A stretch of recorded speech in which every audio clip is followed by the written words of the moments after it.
My two maps created through QGIS.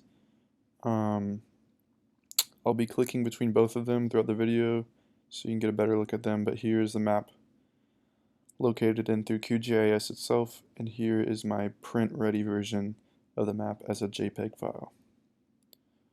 In order to optimize the arrangement of the large census data, I chose the classification method of natural breaks. Natural breaks is a method that is based on distribution, and I wanted to display the difference between the distribution of the population of high-income households, and therefore natural breaks allowed me to do that perfectly, as it seeks to reduce the variance within classes and maximizes variance between classes. For the color scheme, I decided to go with a light green to dark green gradient, with light green and white representing low populations of high-income households, and the darker greens representing higher populations of high-income households. I specifically chose green as I think it's not only easy to look at and aesthetically pleasing, but also I like the symbology correlation it has to the color of cash. Now with this QGIS map, if I actually zoom in to the points, and I go to my selection tool, I can select this point, which actually happens to be where I'm from, in Covington, Georgia, a city located in Newton County. I can scroll down on the right and I can see the specific income rate from the census data. And here it is labeled as inc rate.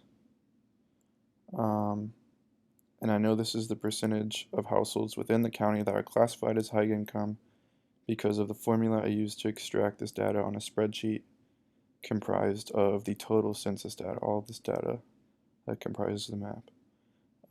Here the income rate is 45.44, meaning that the percentage of high income household population within my home county is 45.44%.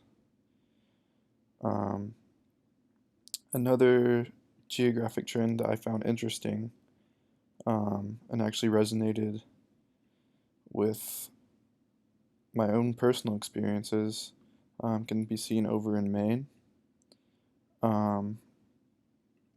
So as a kid growing up, my family and I would vacation in Maine during the summers, specifically towns on the coast. And as my impression of Maine only came from these experiences I had vacationing in these areas, I came to assume that the rest of the state was quite similar scene in terms of affluence and just an overall ideal vacation spot. And then it wasn't until I aged a little that I found out Maine was in fact on average one of the poorest states in the country. Much of the inland populations of the state were blue-collar workers, and another majority actually suffered from poverty. And you can actually see this trend on the map by noticing that the darker greens are located on the coast of the state, which I believe my family vacationed around this area.